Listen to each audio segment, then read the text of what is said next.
The San Francisco 49ers have just barely sidestepped what could have been a total nightmare this offseason, and honestly, it's worth digging into exactly what that nightmare looked like, and why we should all be breathing a little easier about the direction this team is heading when you look back at how this offseason started. The financial picture for the 49ers was looking pretty complicated. There were serious questions about how the team was going to manage Brock Purdy's contract, especially since it seemed like his deal might tie up a significant chunk of the salary cap and limit the team's flexibility. Then there was George Kittle, who's been the heart and soul of the offense for years now. But with his career winding down, the front office faced a tough decision on whether they were going to try to lock him in for the tail end of his time as a 49er. Add to all of that Fred Warner, arguably one of the best linebackers in the entire league, and suddenly the salary cap was looking like a puzzle that was about to explode. Lots of fans and analysts were saying, now is the time to pay Warner, even if he still has a couple of years left on his contract, because it will help spread out the cap hits down the road. That's a strategy that can make sense, but it's a gamble too, and the pressure was really mounting.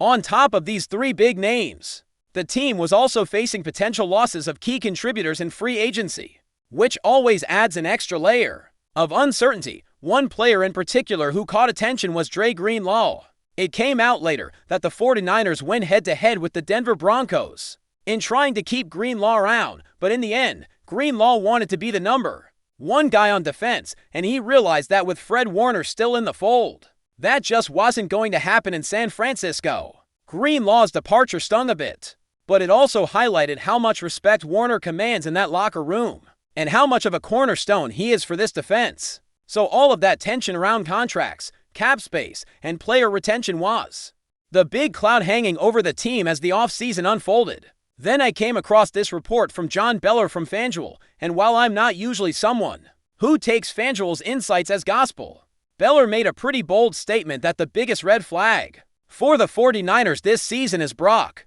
Purdy. Now, that might sound alarming at first, but his concern wasn't about Purdy's ability to play the game. It was more about the contract situation and how it could hamper the team's flexibility moving forward. But here's where I have to push back. Honestly, you can't make a serious argument against Brock Purdy unless you genuinely don't believe in his talent or his ability to elevate the team around him. And that's something I've seen some heated debate about in the comments and on social media.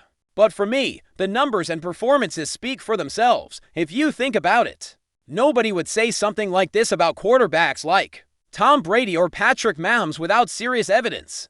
The narrative that Brock Purdy's deal is going to derail the 49ers feels like a quick, uneducated take that doesn't fully consider the financial realities or Purdy's impact on the field. From what I've studied, this contract is actually a solid long-term deal for San Francisco. When you look at how much Purdy is getting paid compared to the adjusted cap figures, it's not nearly as daunting as it's often made out to be. In fact, I get the impression that Brock Purdy's agent might have been a little disappointed with the deal, which is interesting because agents usually celebrate these big contracts.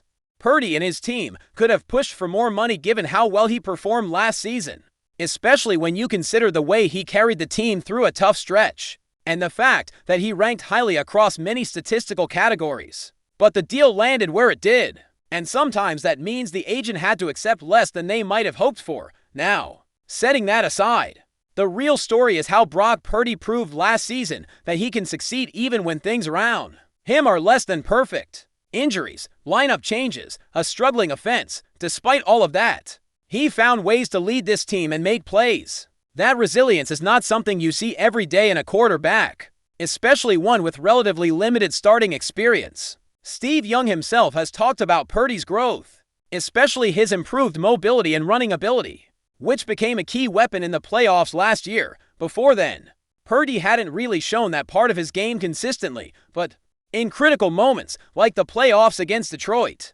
his ability to escape pressure and create plays with his legs made a huge difference. Some fans might remember the game against the Arizona Cardinals where the heat was brutal, and Purdy ran more than usual. At the time, it felt like maybe he was taking too many risks by running. But in hindsight, those runs often came at the right moments and helped keep drives alive. It's that kind of instinct and decision-making that makes me optimistic about what he can do in 2025. Meanwhile, looking beyond just the quarterback position, it's important to remember that the 49ers also made some strategic moves to improve the roster, especially on defense. This offseason has seen reinforcements arrive, including Robert Saleh, who was brought in as the defensive coordinator. Now, Saleh's offense might not have been spectacular in New York, but his defense consistently got results. His ability to get the most out of his players is exactly what the 49ers need, especially with so many young guys and rookies looking to prove themselves. I love coaches who can elevate their players because scheming and play design can only get you so far. At the end of the day, it's about what you can draw out of your roster on game day. Saleh has that kind of reputation, and if he can bring that same energy to San Francisco, it's going to make a huge difference on that side of the ball. One of the most compelling things I read recently was from a commentator who listed Brock Purdy as more likely to make the playoffs than some of the biggest names in the league. Guys like Patrick Mahomes, Aaron Rodgers, Joe Burrow, and Lamar Jackson. That's not something you hear every day, but when you consider how tough the AFC is and how the NFC might offer a clearer path, it's worth paying attention to. Despite some of the early doubts and hype around other teams in the division, there's a strong case to be made that the 49ers have a solid foundation, especially if they can keep their stars healthy and put the right pieces around Purdy. It's easy to ride the narrative that the 49ers are on the decline, or that their best days are behind them, but I've seen enough to say that those claims are premature. The team has gone through a tough season, no doubt. Christian McCaffrey was injured early. Deebo Samuel never got fully healthy. Their promising rookie wide receiver Brennan Ayuk tore his ACL, and George Kittle missed significant time. The offense looked nothing like what the team hoped for, but those setbacks are part of football. The key is how the team responds moving forward, and so far, the signs are encouraging. George Kittle himself talked about how the team felt so different by the end of last season, with new guys coming in all the time and key players dropping one after the other. That kind of instability can rattle anyone, and you can tell it weighed on him heavily, especially since he was concerned about putting his body on the line. With so many injuries piling up, but having that honest communication with the coaching staff, like Kyle Shanahan's open-door policy, shows a culture that's willing to face challenges head-on. And speaking of Shanahan, the belief in his offensive schemes remains strong. There aren't many coaches who can draw up creative plays the way he does. And if the 49ers can keep their core healthy, the offense should return to being one of the top 5 in the league. On the receiving end, the team still has talented players like George Kittle, Ricky Pierce, and Jawan Jennings, all capable of making big plays and even blocking well enough to help the run game. While Pierce will need to improve his blocking, the group overall gives Shanahan the weapons to work with until Brandon Ayuk comes back. The wide receiver room is still evolving, but the moves made this offseason suggest the team is serious about bolstering that group. So when you step back and look at the big picture, the 49ers have avoided the worst-case financial nightmare, managed to keep a promising quarterback on a fair deal, and added some solid defensive coaching that should bring the best out of this roster. The NFC West is shaping up to be one of the toughest divisions in football, with teams like the Seahawks, Cardinals, and Rams all making improvements. But the 49ers are quietly positioning themselves to be right in the thick of the competition. It won't be easy, and there will still be challenges ahead. But this team has the pieces and the mindset to make some noise this season. But before we dive in, don't forget to subscribe to 49ers Zone and hit the like button on this video. Your support helps us keep bringing you the latest updates on the San Francisco 49ers. And don't forget to share your thoughts on the news in the comments below.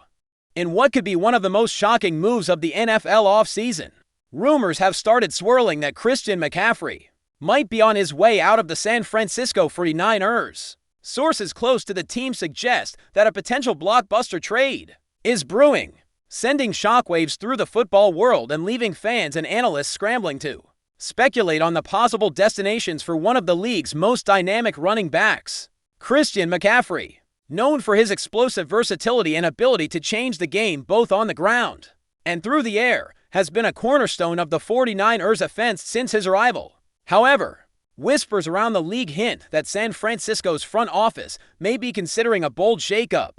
The reasons behind such a move remain unclear, but it could be tied to salary cap considerations, roster restructuring, or even a strategic pivot by head coach Kyle Shanahan. Some insiders suggest the team might be looking to leverage McCaffrey's high trade value to acquire draft picks or bolster other positions. The mere possibility of McCaffrey's departure sends immediate questions flying. Which teams are in the running to acquire him? Several contenders in need of a game-changing back are rumored to be circling. Teams with strong passing games but lacking a dynamic dual-threat running back could see McCaffrey as the missing piece. Speculation points towards franchises in playoff contention looking to make a splash and elevate their offense to championship caliber. What makes this potential trade even more intriguing is the timing. With free agency and the NFL draft approaching, the window for big moves is narrowing. A deal involving McCaffrey would undoubtedly reshape off-season strategies not just for the 49ers, but for any team willing to make a bold bid. Fans are eager to see if the rumors hold any weight, or if this is simply a strategic bluff by front offices to stir the pot. For now, McCaffrey remains a San Francisco 49er, but the buzz around the league suggests that his time in the Bay Area could be numbered. Whether it's the start of a new era for the 49ers, or the dawn of a fresh chapter for McCaffrey elsewhere, one thing is certain: the NFL offseason just got a whole lot more interesting. Stay tuned as this story develops, because a blockbuster trade involving one of the game's premier talents could be just around the corner. That's it for this update. If you enjoyed the video and want to keep receiving exclusive news about the San Francisco 49ers, make sure to subscribe to 49ers Zone and give this video a like. We always look forward to hearing your comments and opinions. See you in the next video.